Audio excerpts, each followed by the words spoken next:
আসসালামু আলাইকুম। গল্পের প্রথমে আমরা মুয়ুং নামের একটি হাই স্কুল দেখতে পাই, যেটি বাহির থেকে দেখলে মনে হবে খুবই শান্তশিষ্ট, কিন্তু আসলে এখানে হানসু নামের একটি গ্যাং রয়েছে, যারা কিনা ওই স্কুলের শিক্ষার্থী থেকে শুরু করে টিচার পর্যন্ত সকলের সাথেই সবসময়ই ঝামেলা করত। ওই গ্যাংয়ের প্রধান হানসু নামের একটি ছেলে, যার মা ছিল অনেক ক্ষমতাবান একটি মহিলা, যার কারণে তাকে কখনো কেউ কিছু বলতে পারত না। হানসু গ্যাংয়ের সবাই সবসময়ই গজিন ইউন নামের একটি ছেলের উপর অনেক অত্যাচার করত। সে লুকিয়ে থাকলেও তাকে খুঁজে বের করে অনেক মারধর করত। এমনকি হানসু সেই স্কুলে মাইকিং করে বলে দেয়, কেউ যদি বাড়াবাড়ি করে তাহলে তার সাথে এমনটাই হবে। এসব শুনে শিক্ষার্থী সহ সকল শিক্ষকরাও আতঙ্কিত হয়ে পড়ে। এতে বুঝাই যাচ্ছে হানসুর মা কতটা পাওয়ারফুল একজন মহিলা। এরপরের সিনে আমরা এই মুভির অন্যতম প্রধান চরিত্র সুচিমিনকে দেখতে পাই, যে ছিল একজন টিচার। আসলে কিছুদিন আগেই এই স্কুলে একজন টিচার মারা যাওয়ায় সুচিমিনকে গেস্ট টিচার হিসেবে রাখা হয়েছে। সে যদি তার চাকরিটি পার্মানেন্ট করতে চায় তাহলে তাকে ভালো পারফরমেন্স দেখাতে হবে, যার কারণে সে সকলের সাথে অনেক ভালো ব্যবহার করে। এদিকে দেখতে পাই একজন শিক্ষক তাকে পেছন থেকে দেখে একটি বাজে কমেন্ট করে, যা সুচিমিন শুনতে পায়, এবং সে ওয়াশরুমে গিয়ে মনে মনে তার উপর অনেক রাগ জাগতে থাকে আর বলতে থাকে, একবার চাকরিটা পার্মানেন্ট হোক, তারপর সকলকে মজা দেখাবো। একটু পরে ওয়াশরুমে সেই স্কুলের প্রধান শিক্ষক লেজি কিয়ং এবং একটি ছাত্রী আসে।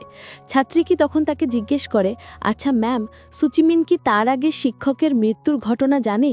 আসলে বেশ কিছুদিন আগে এখানে একজন শিক্ষক হানসু গ্যাংয়ের হাতে মারা গিয়েছে, আর সবাই তাই ভাবছে সুচিমিন যদি এসব ঘটনা জানতে পারে তাহলে সে হয়তো চাকরি ছেড়ে চলে যাবে। এদিকে সুচিমিন তাদের সকল কথাগুলো শুনে ফেলে, কিন্তু সুচিমিন এতে তেমন একটা ভয় পায় না। আসলে সুচিমিন ছিল একজন প্রফেশনাল বক্সার। কোনো এক অপ্রত্যাশিত ঘটনার কারণে সে তার বক্সিং ছেড়ে দিয়েছে, তাই সে এখন নর্মালভাবে তার জীবন কাটাতে চায়। তাদের কথা শেষ হলে প্রধান শিক্ষক সুচিমিনকে ফোন দেয়। হঠাৎ ওয়াশরুমের ভেতর থেকে সুচিমিনের ফোনটি বেজে ওঠায় সে বেশ চিন্তায় পড়ে যায়। সে ভেবেছিল সুচিমিন হয়তো সবকিছু শুনে ফেলেছে, কিন্তু সুচিমিন চালাকি করে গান শুনতে থাকার ভান করে ওয়াশরুম থেকে বের হয়। প্রধান শিক্ষক তখন বুঝতে পারে সে কিছুই শুনতে পায়নি। এরপর প্রধান শিক্ষক সুচিমিনকে একটি রুমে নিয়ে গিয়ে হানসু গ্যাংয়ের ব্যাপারে সবকিছু বলতে থাকে এবং তাকে তাদের থেকে সব সময় দূরে দূরে থাকতে বলে, এবং এও বলে দেয় সে যেন স্কুলের কোনো কিছুতে নাক না গলায়। সুচিমিন তাকে কথা দেয় সে এসব ব্যাপারে কখনই নাক গলাবে না। দিন শেষে বাসায় গেলে আমরা সুচিমিনকে অনেক ফ্রাস্ট্রেটেড অবস্থায় দেখতে পাই, যে কিনা তার সমস্ত রাগ তার বক্সিং জিমে গিয়ে ঝাড়তে থাকে। একটু পরে তার বয়ফ্রেন্ড আসলে সে তার উপরেও রাগ ঝাড়তে থাকে। রাগ কমলে তারা দুজন একসাথে বেশ কিছুক্ষণ গল্প করে, তারপর সুচিমিন বাড়িতে চলে যায়। বাসায় যাওয়ার সময় সুচিমিন একটি বৃদ্ধ মহিলাকে খাবার বেচতে দেখে তার অনেক মায়া হয়, তাই সে বৃদ্ধ মহিলার থেকে সকল খাবার কিনে নেয়। দূর থেকে সে বৃদ্ধ মহিলার নাতি এ সকল কিছু দেখছিল। আর এই ছেলেটি ছিল গো জিন ইউং, যাকে কিনা আমরা সেই স্কুলে হানসু গ্যাংয়ের হাতে মার খেতে দেখেছিলাম। পরের দিন স্কুলে গিয়ে ক্লাস শেষ করে বাড়ি ফেরার সময় সুচিমিন দেখতে পায় হানসু গ্যাংয়ের ছেলেরা গো জিন ইউনকে একটি রুমে নিয়ে অত্যাচার করছিল। এই হানসু গ্যাংয়ের প্রধান ছিল হানসু নামের একটি ছেলে। সে গো জিন ইউনকে মারছিল এবং তার ছেলেরা সেটি ভিডিও করছিল। সুচিমিন এসব আর সহ্য করতে না পেরে সে হানসুর উপর এমনভাবে অ্যাটাক করে বসে যেন দেখে মনে হচ্ছিল সুচিমিন নিজেই ব্যথা পেয়েছে। এরপর সুচিমিন ব্যথা পাওয়ার অভিনয় করতে থাকে। একটু পর সুচিমিন উঠে দাঁড়িয়ে বলে, তোমরা সবাই এখানে কি করছো? যাও, যে যার যা ক্লাসরুমে চলে যাও। এটি বলে সে জিনিয়নকে তার ক্লাসে পাঠিয়ে দেয়। এদিকে হানসু সুচিমিনের উপর অনেক রেগে থাকলেও সে যেহেতু শিক্ষক তাই সে তখন কিছু বলতে পারেনি। পরের সিনে আমরা সুচিমিনের বাবাকে দেখতে পাই, যেও ছিল একজন বক্সার। আর এদিকে সেদিন রাতে আমরা দেখতে পাই জিনিয়ং সুইসাইড করার চেষ্টা করেও সে তার দাদির কথা ভেবে আর সুইসাইড করেনি। পরের দিন স্কুলে এসে সুচিমিন জিনিয়ংয়ের সাথে হানসু গ্যাংয়ের ব্যাপারে কথা বলে। জিনিয়ং জানায় সে পুলিশকে অনেকবার কমপ্লেন করেছে, কিন্তু পুলিশ হানসুর ব্যাপারে কোনো পদক্ষেপ নেয়নি। উল্টো পুলিশে কমপ্লেন করার কারণে হানসু গ্যাংয়ের সবাই তাকে অনেক মারধর করে। সুচিমিন বলে, তাহলে তুমি এই স্কুল ছেড়ে অন্য স্কুলে চলে যাচ্ছ না কেন? জিনং তখন বলে, আমি কি কোনো ভুল করেছি? আমি কেন স্কুল থেকে পালিয়ে যাব? যারা এসব করছে তাদের শাস্তি পাওয়া উচিত। এরপর পরের দিন সুচিমিন হানসুর সাথে জিনিয়ংয়ের ব্যাপারে কথা বলার জন্য গেলে হানসু তো কোনো কথা শোনেই না, বরং উল্টো সুচিমিনকে নানারকম আপত্তিকর ইশারা করতে থাকে। যদিও সুচিমিন একজন শিক্ষক, কিন্তু হানসু তাকে কোনো পাত্তাই দেয়নি। সুচিমিন স্কুলের অফিস রুমে আসার কিছুক্ষণ পরে আমরা হানসুর মাকে খুব রাগান্বিত অবস্থায় স্কুলে প্রবেশ করতে দেখি।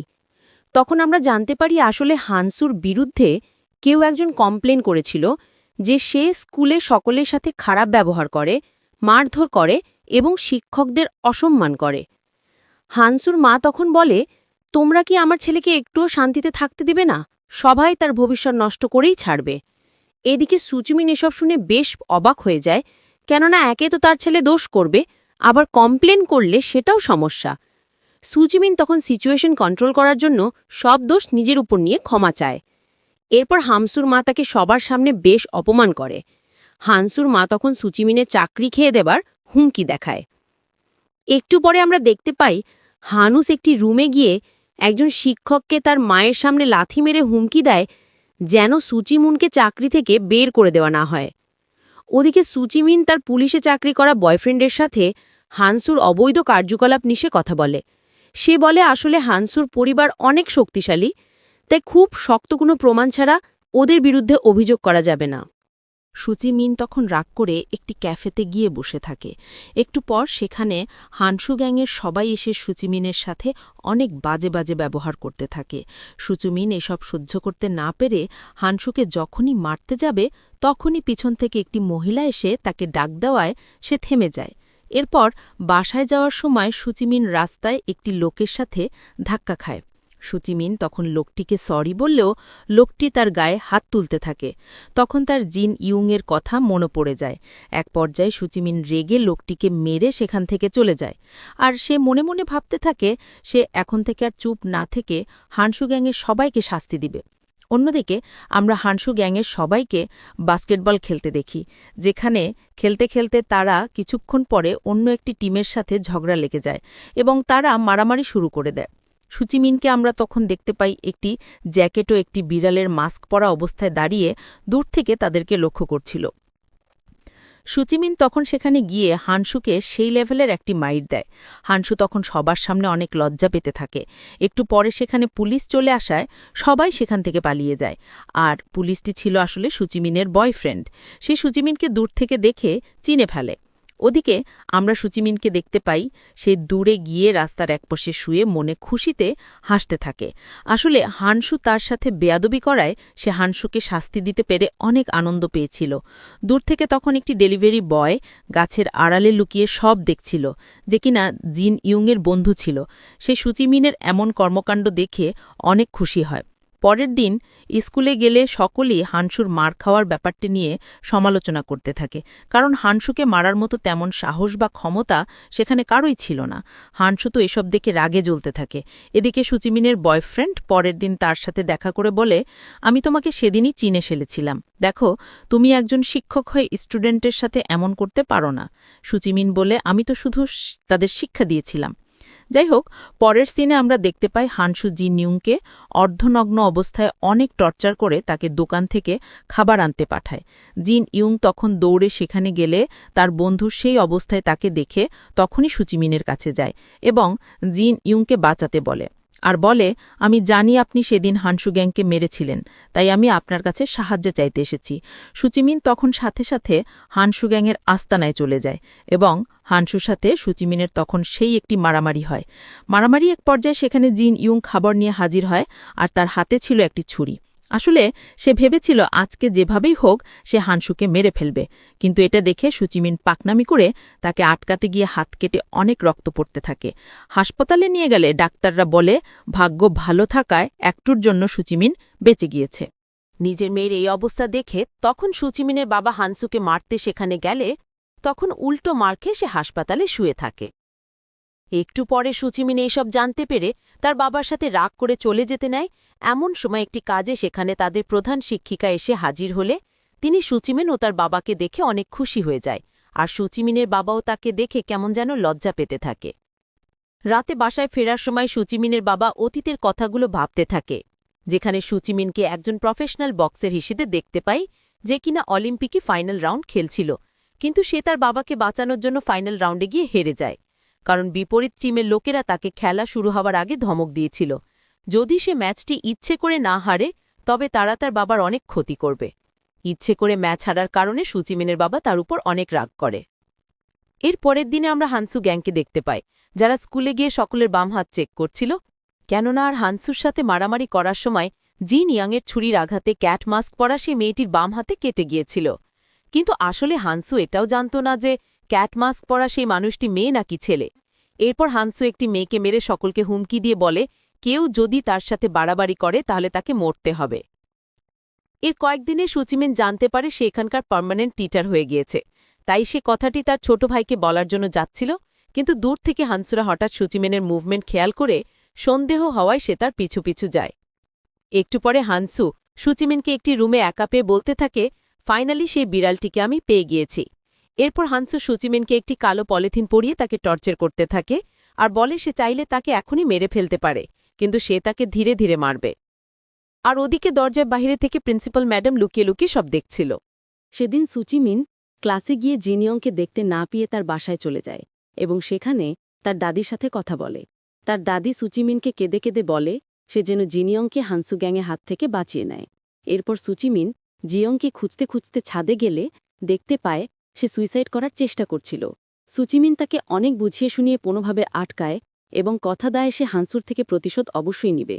এর কয়েকদিন পরে আমরা দেখতে পাই স্কুলে একটি অনুষ্ঠানের আয়োজন করা হয়েছিল, যে অনুষ্ঠানে আমরা সকল শিক্ষক শিক্ষার্থীদেরকে কেট মাস্ক পরা অবস্থায় দেখতে পাই। সে অনুষ্ঠানে একটি বক্সিং ম্যাচের আয়োজন করা হয়, যেখানে হানসু সুচিমিন মানে সে কেটকে চ্যালেঞ্জ করে সাহস ঠেকলি সবার সামনে তার সাথে যেন ফাইট করে।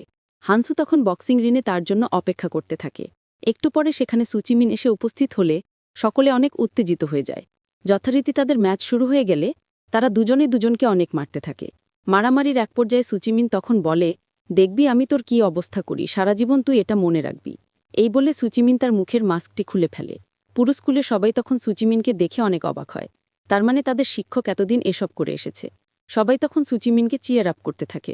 সুচিমিন তখন হানসুকে মারতে মারতে একদম আধমরা করে ফেলে। এরপর সুচিমিন তাকে মেরে রিং থেকে বের করে দেয় এবং সে জিনিয়ংয়ের পয়ের সামনে পড়ে। সুচিমিন তখন বলে, তুমি যা করছো তার জন্য এবার মাপ চাও, কিন্তু হানসু তখনও তার অ্যাটিটিউড দেখিয়ে বলে, দূরে যায় এখান থেকে।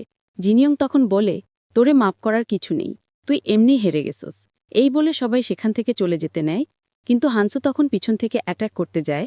সুচিমিন তখন তাকে খুঁড়ে একটি কিক মেরে অজ্ঞান করে ফেলে। পরের সিনে আমরা দেখতে পাই স্কুলের অনেক শিক্ষার্থী সেই হানুস গ্যাংয়ের বিরুদ্ধে অভিযোগ করে এবং পুলিশ তখন সেই প্রমাণের ভিত্তিতে হানসু গ্যাংয়ের সকলকে অ্যারেস্ট করে নেয়। লাস্ট সিনে আমাদের নতুন শিক্ষার্থীকে দেখানো হয়, যে কিনা ছিল খুব রাগী স্বভাবের। দূর তার কর্মকাণ্ডগুলো দেখে সুচিমিন বলে, এবার তাহলে তোমার পালা। এই বলে এই অসাধারণ মুভিটি এখানেই শেষ হয়ে যায়। আশা করি মুভিটি আপনাদের অনেক ভালো লেগেছে।